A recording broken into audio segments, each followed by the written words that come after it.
Do not settle for the crumbs. You should have the whole cake, the icing, and the cherry on top too.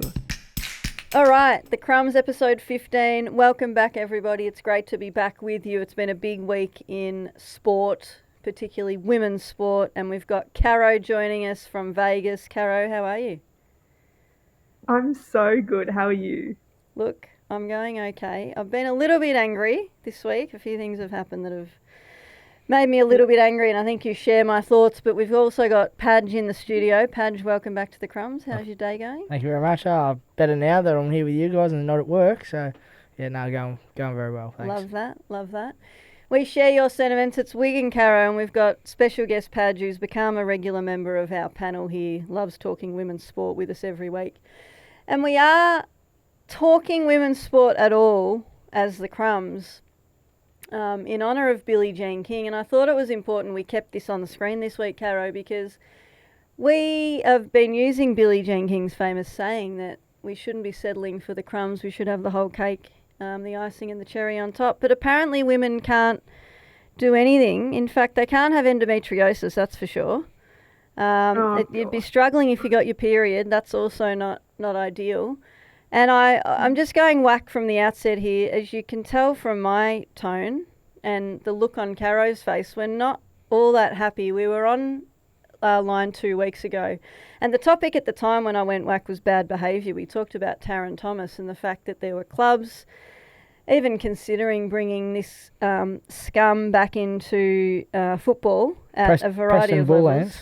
I nearly had him. Well, and he's been over to the Waffle. He's had a few interviews. At this point, nobody's willing to take him on. But the fact that we're having this discussion at all is concerning. And then we heard on radio, live radio actually, earlier in the week, a broadcaster come out and make some hideous comments on air, live.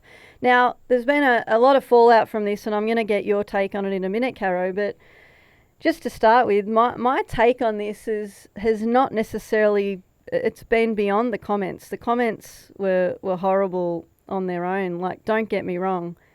But the fact that broadcaster let that program continue for several minutes, the on-air talent, apparently they're on-air talent, fellow hosts laughed, allowed the broadcast to continue, didn't say anything. Those were the things that really got to me. What then happened was what we all knew would happen, which is what happens every time bad behaviour occurs in the media, particularly when it comes to the disrespect and downright horrible treatment of women, is that apparently we mutually agreed to part ways. What an absolute crock of shit. If you can sit there and look me in the eye, Triple M, and say you mutually agreed to part ways with a guy whose behaviour and comments live on your radio station are okay, it's a joke. It's a bad joke. The fallout beyond that, and I've got some comments on my screen, and I want to read some of these out to you and to the viewers before I get you to comment. Mark Lee, and when you post on social media, you publicly put your name out there, I guess I can read your name out. This is disgusting, this pile on. Poor Marty Sheargold. He's lost his job, his career's all over. No one gives a fuck about Marty. This shows how fucking pathetic Australia is. I'd love the chance to play for Australia and win. What happened to freedom of speech? What happened to the Aussie sense of humour? Here's a few more, Caro. You'll like these ones. Zed Riddick. He says, we're with you 100%, Marty. We support you. And all sport, including the Matildas, is just downright boring. Why don't you sue me? Ken Heinzel should never have lost his job. Woke TV executives and board members. Everyone boycott Triple M. Well, I am. There you go. Ken, I'm on board with that one. Jim Ferry says freedom of speech. What is it? You should be entitled to your opinion, whether you agree or disagree. That's what democracy is. Malcolm says, we're with you, Marty, all of Australia. Well, his grammar and spelling's atrocious, but that's typical of people who write disrespectful comments on Facebook. You better go back to school, Malcolm. You probably dropped out in year 8. Then we got Craig. Good old Craig. Craig Bradbury. He seems like a guy I'd hang out with. Never. So let me get this right. The comment Smarty said, they're only the truth. They're what we're all thinking. No, sorry, they're what we're all saying anyways. That's English. Have been condemned by this woke establishment, and the bloke lost his job. Kenneth says, good on you, Ben. So this is Ben Fordham sticking up for his mate in the media. Good on you, Ben, for sticking with the real bloke. Woke lefties don't like the truth, with a bit of sarcasm and humour. My response to all of this at the end of the day, Caro, is 90% of the comments I've seen on general media have supported this situation, have supported his comments, agreed with them, and suggested that we should be able to say whatever we think. There should be an element of freedom of speech. And it's just untrue and incorrect. People posting comments like that on Facebook, agreeing with the things that were said, they weren't comedy. They weren't a joke. It's got nothing to do with freedom of speech and everything to do with what is right and wrong in society, and particularly in our country. As a mother who has a 2-year-old boy, it concerns me. You have no idea how much this stuff concerns me, and the fact that I'm bringing a male into the world who will never, ever write things like this on social media, by the way. You'll probably never have it. Sorry, Felix. But I want to reiterate here that for anyone suggesting out there that these comments were based on the Matildas not winning or not winning their final match at the World Cup, it's the highest finish of any soccer team this country has had in their history. They finished 4th at a World Cup. In the last 5 World Cups, and I don't want to compare, I don't like comparing to the men, but if we're going to sit here and we're going to judge the women, well, I'm just going to have to judge the men, and that's my response. In the last 5 World Cups, the Socceroos have finished on average 16th. The 7 World Cups before 2019, before 2006, they didn't even qualify. Didn't even get there. For old mate who's suggesting we're bored and women's sport's boring and no one watches it and that's what we're all thinking, TV broadcast viewership records were broken. So I'm going to read you some stats, Caro. When Australia played Denmark on the 7th of August 2023, there was an average of 3.56 million people, more than the NRL State of Origin, more than every NRL Grand Final prior to 2016. Since 2016. The quarter-final against France, 4.17 million. But here's the big one. 4 days later, Australia versus England, semi-final, became the most watched broadcast in Australian history. 7.13 million average viewers. At one point, there was 11.15 people watching. The dickheads that continue to comment about this has nothing to do with winning and losing. No. It has to do with the respect of women and men, and the behaviour that's occurred this week, not just the comments, but from the network, from his fellow hosts, from the rest of the media, for people suggesting this is comedy or freedom of speech. I'm not going to cop that. We've spoken before about this, how we prefer not to give airtime to these people. We have to give airtime to it. And there's people like Dylan in the room with us, like Padge, who are the ones who are going to need to start posting different things on social media, who are going to have to start sharing their opinions, because the ones I'm seeing are not the way our country wants to be and not who we are as people. And it is so concerning that our society is still in this position, Caro. That's probably all I've got to say about it, but I know you've got your own opinions and you share similar ones to me, so share your thoughts with us. Yeah, no, obviously, I woke up to it and I listened to it and I felt physically sick hearing what he was saying, because to me that's something that I just cannot believe was being said on literally prime time to this day. Obviously we are still fighting every day for respect. We are nowhere near where we should be, but I felt like his comments were something that I would have heard 10 years. Like, I was shocked that those actually came out of his mouth on prime time in 2025. Like, I felt physically sick listening to it. And I think for me, it's like, all the comments in support of him and stuff, as like, and people are being like, well, they didn't play well, they didn't win. It's like, well, no, yeah, they didn't have a great tournament. Like, we will admit that. Like, we're not going to sit here and be like, oh, they played so well. They didn't. That's the reality. But there is a difference with being constructive with your criticism and criticizing in a respectful way, or being plain sexist. Like, there is such a difference.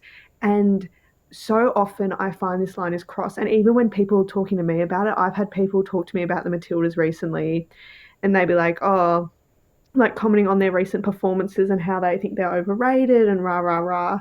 And so often I catch myself having to correct them and be like, you can say that they're not performing, like they're underperforming at the moment. Like, that's a valid point to make. But they'll so easily cross this line of going to be like, they're crap, no one cares about them, they shouldn't deserve the media they get, rah, rah, rah. It's like, no, that's different. That's got nothing to do with them playing. And so that's like kind of my thought on it, is where it's like this issue of like making sure that if we are not playing well, it is constructive criticism that's being said, not just plain right disrespect and sexism, which obviously is what Marty's comments were. Like, that wasn't even about, as you said, it was not about playing performance. That was just plain right disrespect. And just like, it's crazy we're still sitting here and having to deal with that on prime time. Like, for me, it was like being like, I used to drive home from school in that hour listening to like radio shows on the drive home.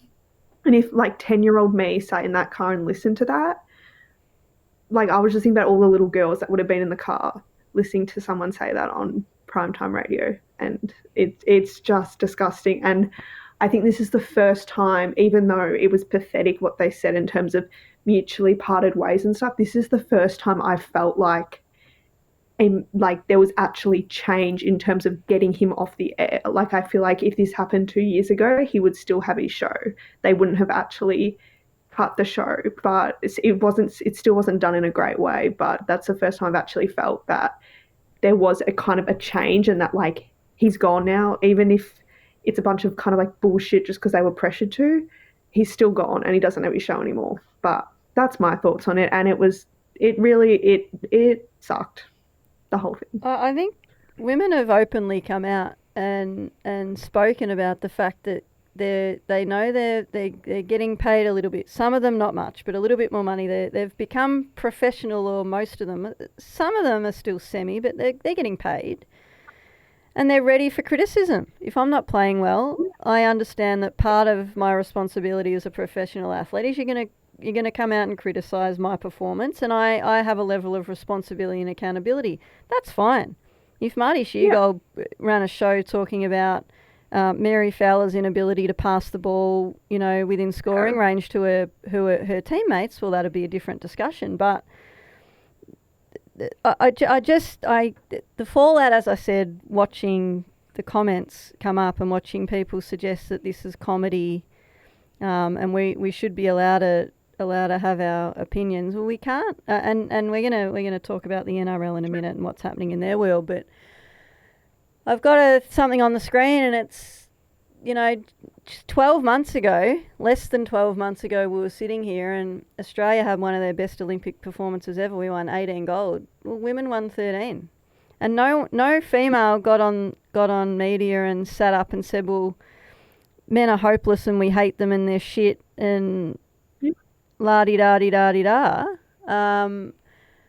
I just don't really understand what people are watching or seeing, or how they can't understand why this is not appropriate. And I want to ask the male in the room for his opinion, because I'm interested, Padge, in your take on this week and sort of how you feel about this. Yeah, pardon me. Yeah.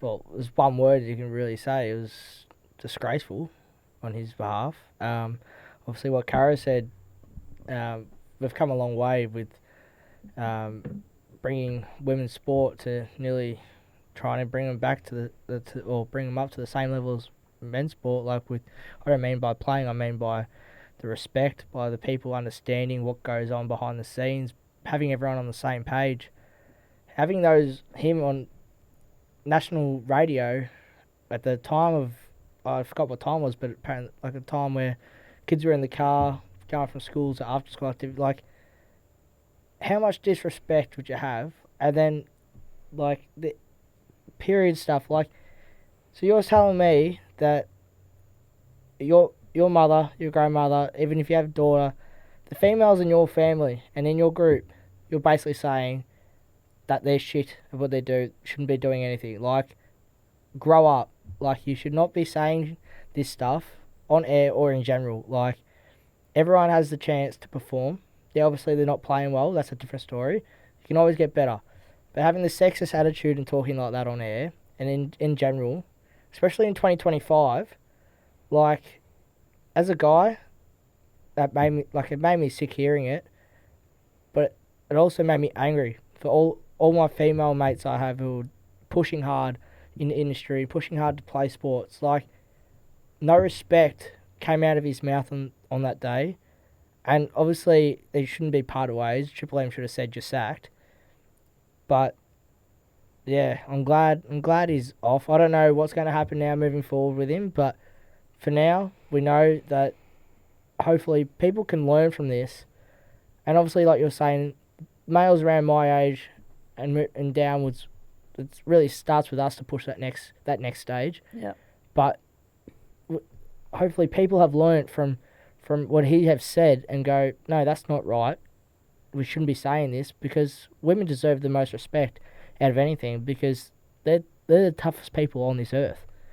They shouldn't be comparison. They should be, let's give them more opportunities in my books. Well said, Padge. If there is any male watching this episode, we're going to put up a reel at some point with some of these points on it, and we really encourage you to share it on your socials. Not many of you will, I get that, but if one or two of you share this on your socials, I can guarantee you're going to get some kind of response, and I'm tipping that not all of it will be the way you want it to be, and that will interest you and open up more conversations that some people probably need to have. So I implore you to please share that with your mates and with the general public, and we continue this conversation. And they're not always easy conversations, but they have to be had. I want to move on to Caro's start, bench and cut. Caro, take us away. What do we got this week? I'm going to put my glasses on for this just because I feel like it.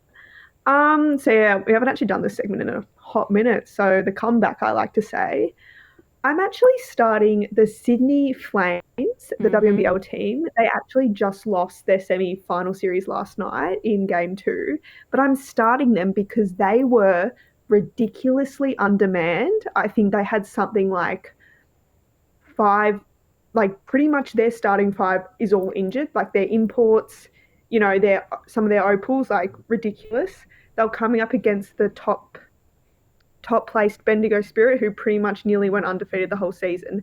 And they gave it to Bendigo. Like, they lost the game, but they did not let them have it easy. And I'm starting them because even though they lost, they were so undermanned, and the guts they showed, like, I just enjoyed watching them play. And I think they gave it to them this final series. Obviously, they didn't win, but How much did they lose by? It ended up being around like 13 points, but the whole game, like, it was only in the last like 3 minutes that Bendigo just ran over them because they were obviously so exhausted because they didn't really have a big team going for them because everyone was injured. Awesome. So I'm starting them. Yep, good one, good call. Very. Look, I'm benching the Matildas. I think I've benched them recently as well, like a few months ago, but I have so much respect for these ladies, and I know that we're in a little bit of a rut in terms of our performance. It'll be good to have a coach too. So, like, there's a lot of other stuff happening. That needs to be sorted. The interim coach situation needs to be sorted sooner rather than later. Yeah. So I'm just benching them because, yeah, we didn't really have the tournament we wanted. We didn't win a game, but I think a lot of learning to take from that tournament, and we had quite a few young guns who got some minutes. So I think that's promising for the program. Yep. And then I'm cutting Marty, but also not because we've spoken enough about him, I'm actually cutting the guys that were on the show with him who just laughed along with him, didn't say anything. I'm actually cutting you guys because, you know, Marty's gone now, but what's happened to you? Like, you guys haven't. I don't know if you've been held accountable, but you just sat there and you laughed. Great you didn't call. say anything. They're just as bad as him, laughing and enjoying that situation. You shouldn't be doing it. Great call, Caro. Yeah, Great call. goodbye. Goodbye. Moving on to, and unfortunately this is not a good story because we're following on from potentially you could call it bad behaviour, but the NRL opening round is taking place this weekend in your very own home state. You're in Nevada, you're in Vegas. NRL is in town. There is 4 matches being played this weekend at Allegiant Stadium. It's pretty cool. And the Gillaroos, the Harvey Norman Gillaroos are taking on England in a test. It's going to be the girls are pretty pumped about this. They've been talking about it for a while. I've been watching some of the interviews. The girls were flying business class with Fiji Airways, so big shout out to Fiji Airways for looking after the girls. They deserve that. They're taking on England, but this whole sort of round has now been overtaken by the NRL and white ribbon cutting ties. And I should flip that. It's white ribbon cutting ties with the NRL. So for those of you out there who don't know, and I'm going to read here from my notes, but the NRL invited Trump and they invited Dana White, UFC famous Dana White, to the NRL opening round at Allegiant Stadium. And white ribbon has come out. They've had a long-standing relationship with the NRL for, I think, close to 10 years. Over 10 years they've had a close relationship with. But they've accused the league of undermining its values by associating with individuals who've been implicated in violence against women. And it makes complete sense. The NRL came back in response, Cara, you'll love this. Last year we invited Joe Biden. This year we invited Donald Trump. It's not to say we have any political affiliation with any party. We're a sport. We're about bringing people together, no matter their political beliefs, no matter their background. Now, I call bullshit. Violence against women is not a political belief. It's a crime. Hello? It's a crime. Yeah. Wake up. This has nothing to do with politics. And it is another disgraceful moment in sport. And whilst we should be spending all of our time talking about this amazing opportunity for our women to be part of this event in Vegas, here we are again talking about just...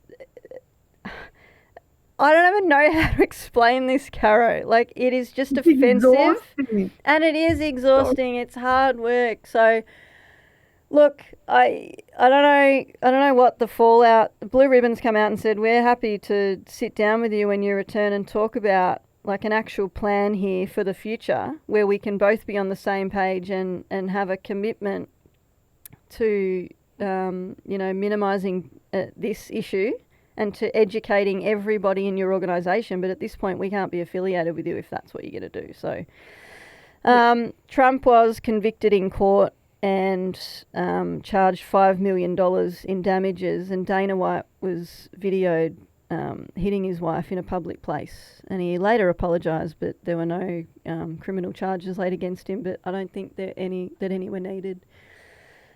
I'm going to move on now, though. We're trying to get through things here pretty quickly. We weren't going to record this week, and then the things that happened in the media sort of drove us to want to get on here and have a bit of a voice. So, and I'm glad we did that. But the She Believes Cup, let's talk cool stuff, because you were in Houston. I don't know if you wore a cowboy hat or not, but you're in Houston. Tell us about the She Believes Cup. Oh, well, I just had an amazing time. I just want to say that if anyone was interested. No, it was awesome. I went there to cover it for one of my classes here. So had the media accreditation, so that was pretty fun. But yeah, obviously the Matildas game wasn't what we wanted, but we move. But the US, good game. And I think the thing about the She Believes Cup and what I actually got the chance to interview some of the players, and I asked some questions about this, and I actually asked interim Matildas coach this as well in the press conference, how as opposed to the friendlies they play during the year, this tournament actually provides an opportunity to play against teams like the US, who are the reigning gold medalists, and how just important that is for teams to come together and play in kind of these high stake tournaments, like instead of just playing a friendly that may not be taken as seriously or is a bit more just less competitive. So I think it's just a really important tournament, and it's cool that every year they bring the US plus other teams, different teams. This was our first time Australia competed in it, which was kind of cool. So yeah, it was a great trip to Houston. I will say that, even though the Matildas lost, it was fun. But yeah, I think it's just and just being there, they got a really good crowd. It was like -4 degrees or something ridiculous. Like it was ridiculous, Ouch. and I didn't actually bring a How jacket. did you pull up with that cold weather? Well, I didn't bring a jacket, so You not well. silly goose. Oh, no. I literally didn't. Yeah, it was really bad. And just saying to the Houston mayor, or like whatever your head of city is, can you get some clothes shops in the city? Like, I went to go buy a jacket and I actually couldn't. Like, I physically couldn't. Oh, no. So that's just another issue. But no, it was great. US didn't get their 6th consecutive She Believes Cup, but that's okay. But yeah, awesome. I wanted to say, and we were chatting about this earlier, like how cool is it? And as someone who follows a lot of sport, and in particular, obviously women's sport, but Japan have only beaten the US twice in their history, and this is the first time. So I think it's 2 in 41 meetings. This is the first time since 2012, so it's been 13 years, and the Japanese beat them, and that is like a great story in itself. Like the US all-conquering women's national team, like they're one of the most legit winningest teams in women's sport in the world, like from national team perspective. So anytime they lose, like people sort of stand up and take notice. So I thought that was awesome. So congratulations to Japan on an awesome tournament, and defeating the US is no easy feat. Unrivaled, really quickly, I had to gloat just for 1 minute because Queen Nafisa took out the one-on-one tournament. She won the moolah. She shared it with her teammates. They were all pretty pumped. Like it was an awesome final. In the end, I don't know if you saw any of it. I watched the like they showed all the games on YouTube finally, so I got to watch them and it was awesome. And she sort of let Edwards in and pretended she was gonna like, maybe I'll let you in. No, haha, just kidding. And then like denied her. She has been like before the break. So when this tournament started, the Owls were undefeated. They've now lost. I still think they're in the box seat. They've qualified for the finals already. But their team were undefeated. She was like player of the week like 3 times. She was player of the game like 5 times. She's now won the one-on-one tournament. So she's rolling in cash. She's just winning everything. Like all I do is win. Win, win, win. All I do is win, win, win. That's just all I do, says Queen Nafisa. So she's saying show me the money, and she's got the money. They're going to go on and win it. The Lunar Owls, you've heard it here first. The Lunar Owls are going to win the inaugural Unrivaled event, and I'm pumped. It's been an amazing spectacle. Like they've been making announcements like every week about viewership, about the number of social impressions they've had, deals they're signing, and we might talk about some of those deals next week. Some of the agreements they're making. They just signed an agreement with the Players Association for the WNBA, and it's going to be sort of game changing for the players and what they can receive. From a money perspective. But talking basketball, and I know you want to mention this, and we had to talk about, we throw the term GOAT around a lot, and sometimes we're sort of pretty flippant. I try not to be flippant. Like, I think LJ's the GOAT of Australian basketball. I don't think there's any doubt about that. But the GOAT of women's basketball, and I've got a quote here from LeBron James. Like when LeBron James is posting ginormous paragraph quotes on Twitter and talking about how amazing players are, they're pretty amazing. You've done something right if he's commenting on you. Well, and I'll let you talk a bit more about her impact, Caro, but she was 42-0 playing for her country. She won 42 games. She lost none. She won 6 gold medals. Like that. That is unbelievable. It is unbelievable. Unbelievable record outside of the 3 WNBA championships she won with Phoenix and the impact she's had on the game for so long. But what was your first reaction? I mean, we sort of knew this. We were following this last year, and we saw the socials, and they were setting this up. We sort of knew she was done. But what's your initial reaction to it? Yeah, I wasn't surprised, obviously. I find it so funny though, because like every time like I thought of Diana, like I think of Diana and stuff, I just think about the fact that she was drafted in 2004, the year I was born. So the fact she's been playing in the WNBA my whole life I love it. is like just a shocking stat to me. I like can't fathom that. Yeah.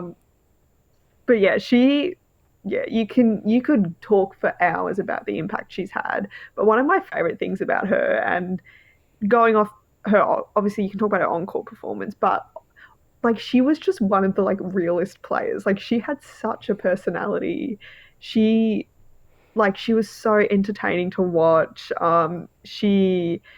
She spoke up when she wanted to about actually anything. I don't know if you remember this iconic moment, but in the 2020 season, in the COVID like bubble they had in Florida, I think a ref gave her like a tech or something, and she said to him, "Meet me in the lobby after the game," because obviously they're all staying in the same like hotel. So I just think one of my favorite things about her, besides her performance, is just the kind of person she was. Like she never a dull moment with Diana ever. Yeah.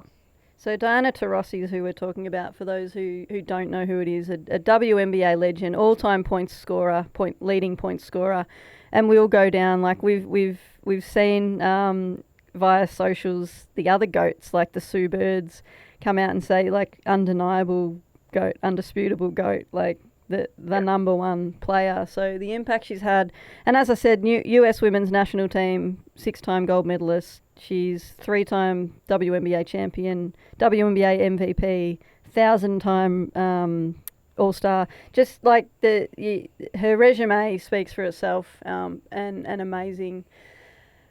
But back to Australia, WNBA, WNBL finals, Caro, and you're all over this. You're following this very closely. Tell us about it. So we've just wrapped up the semi-finals. Both were done in game 2, which was kind of a bit of I was hoping one of them would go to game 3. Yeah. But anyway, so the grand final will be Townsville versus Bendigo. Obviously, I talked about before Sydney, unfortunately not being able to pull off the biggest underdog win of the century, I would call it. But yeah, Townsville and Perth was meant to be like a really close series because they played each other in the last game of the season, and it determined who was going to get second or third spot because obviously they were like the two. Mm-hmm. And it went into overtime, like it was ridiculous. And then first game 1, Townsville won, and then second game, Townsville beat Perth by 30 points. It was kind of just ridiculous, like contrast to what their last game was. So a bit of like a damn, should have gone to 3 games, but I just want to shout out Talia Tapea, who I've got an image of her on the screen. She went off for Sydney last night, and I won't get into too much detail, but she is plays for the New Zealand national team. She has had probably the worst luck of injuries in the last like 6 years. Like every time she comes back, she gets injured again. It's like her shoulder. So to see her last night play and actually just get to play, because I would say confidently she hasn't had an uninterrupted season for probably 6 years or something ridiculous like that. So I just wanted to touch on her, but it'll be a very exciting grand final series. Townsville, Bendigo, like I don't even know which way it's probably going to go. You've got the likes of Sammy Whitcomb, Kelsey Griffin, Mariana Tola all on Bendigo, and then Townsville, the youngsters like Courtney Woods, imports like Nia Coffey. It's going to be a great series. So definitely if you're listening, tune in. I think there's so much hype about women's basketball at the moment that I don't think has translated to the WNBL, unfortunately. I think that's whether that's a marketing issue, I don't know. But so I think definitely tune in if you can. It'll be a great grand final series, and yay for women's basketball. The fact that it's Townsville Bendigo, in my opinion, is also amazing. Like that, it's not going to be Perth v Sydney. It's going to be Townsville v Bendigo. Like it's not the big city teams that are playing in this, and that makes it even cooler, I think. Yeah. Is it best of 3? It is best of 3. Best yeah. of 3. Tune in, everyone. It'll be massive. And then the Opal squad that's coming together. We saw Sandy Brondello from, reigning WNBA coach from the New York Liberties, signed on again to go through to the 2028 LA Games. Tell us about the squad. Any surprises? Look, it's always interesting when an Opal squad comes out, because when they do it for like a training camp, sometimes it's during WNBA, so they don't include any of the WNBA players because obviously they can't attend. But this time they haven't done that, so because it's in April. So I think it's a very, very good squad. I think it is like the perfect mixture of experience and youth. Like you've got like Kayla George, you've got Sammy Whitcomb, Steph Talbot, all completely experienced. But then you've got the young guns who have been absolutely killing it in the WNBL this season, like crazy. And so I think this is going to be a very promising squad. They're prepping for the Asia Cup, which is later this year. But yeah, keep your eyes out, guys. I'm telling you, the Opals' time is coming. It is coming. Yeah. Looking forward to it. I saw that squad and I've been following Jade Melbourne's points domination in Canberra. Amazing season she had. Quick update, Professional Women's Hockey League. We've been talking on and off about the takeover tour. There's been a couple of February matches. There's one stop left in March in St. Louis, and I think all 3 of us are keen to see how they come out in St. Louis attendance-wise. Their last game was in Buffalo, and unfortunately, when I say unfortunately, there were still 8,500 people, but that's the lowest of their takeover tour for some time. There were 19,000 fans in Vancouver. There's been over 10,000 in Quebec. There's been over 10,000 in Denver. There's been massive crowds pretty much everywhere. They were disappointed that there were less than 10,000 people. I think less than 15 in Buffalo. And the other thing is, Buffalo was home to one of the original 4 franchises, the Buffalo Beauts. I didn't know if you knew that stat or that special fact, Caro, so I brought that in. And they were expecting that the OGs of competition would come out and support them, and they didn't. The leagues come out over the next 4 to 6 weeks. They're suggesting they'll have an answer on those expansion teams for the next few years. Seattle and Vancouver have been listed as the top 2 likely places that they will play.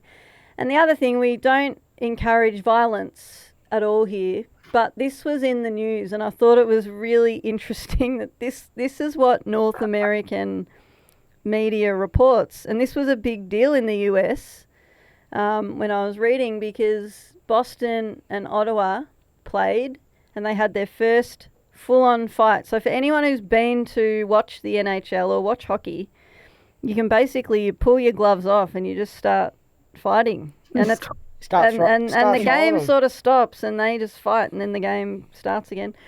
Really interesting part of it. And yeah, this happened in the game. So for all the blokes out there who are suggesting women's sport's boring and they don't want to watch and no one's watching and there's nothing good happens, well, you all turn on your TVs to watch the fighting in the NHL. So you can now turn your TVs on, and I guess you can watch the women's hockey because they do it too. Yeah. It's not something I'm into, and as I said, we don't encourage fighting, but that happened and it was big news in the US. Maybe a few more blankets in the stadium as well. A few more granny blankets.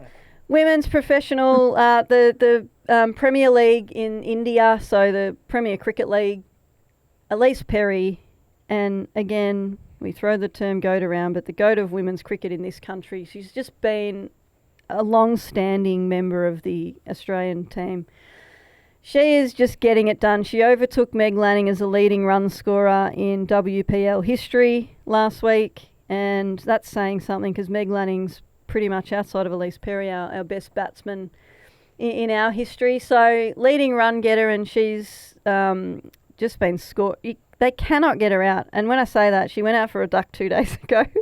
So she's let me down. I was going to talk about how she hadn't gone out. She went out for a duck, but she's been just scoring at a rate of knots. Her strike rate's well over 100, and she's doing great things. And then my one to watch on the back of Elise Perry is Ash Gardner's having just a standout season. So if anyone remembers, she went last year in the WPL auction as the highest bidded on player. So she was making about $450,000 for her 6 weeks in the WPL. She didn't do that well Her batting average last year after 8 games was only 15. Her batting average so far after 5 games is 50. She's basically won her team a couple of games on her own. She's already taken 6 wickets with a strike rate of 17. She took 7 wickets last year, and there's only been 5 matches. So GOAT. she's not the GOAT yet. She could be later. In the conversation. Well, ask me in 10, 15 years. All But right. she's doing really well, and it's really good to see her. Like, when players get paid a heap and they just don't really live up to the expectation. She's come back and she's delivering now. And her team, as I said, her team is being kept in the tournament based on her giving them batting and bowling in most games. And she's captaining her team, and they're doing all right at the moment. So my one to watch is Ash Gardner for the last few rounds of the WPL. If you're not tuning in, and follow their socials are really good. They have great highlights on all the games, and they report on pretty much everything, and they're pretty good. So get involved in that. Get around us on Instagram. I think we've gone from 10 followers to 20, so maybe next week our goal is to get to 30. It'd be good if, Alice, you liked some of our content. That would be helpful. And if you ever shared it, that would also be helpful. Maybe Caro, get some of your American mates to follow the... Yes, take this into your Rebel Report class. That's like at least 15 people who could like our Instagram. And they would probably like the content too. Come on. I've been meaning to. We need, by this time next week, we need 30 followers. I want to say a big shout out to our number one supporter too, Jenny. She's been going through a really difficult time the last couple of months, and she's been battling, but she's still been listening. She sent me a message this morning.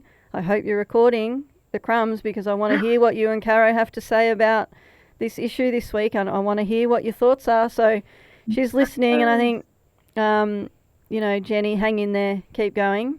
And we hope that we didn't disappoint you with our discussion today. She doesn't like fighting, so she's not going to like that I mentioned that. But you can't have it all, Jenny. Can't have it all. But we're thinking of you, and we hope you're still wearing your Crumbs shirt and you're wearing it proudly. Yes. We're right behind you, Jenny. Right behind you. And a wrap up. Anything else from you guys before we clock off for this week? I'll get ready for another big week next week. There's always news to My be said.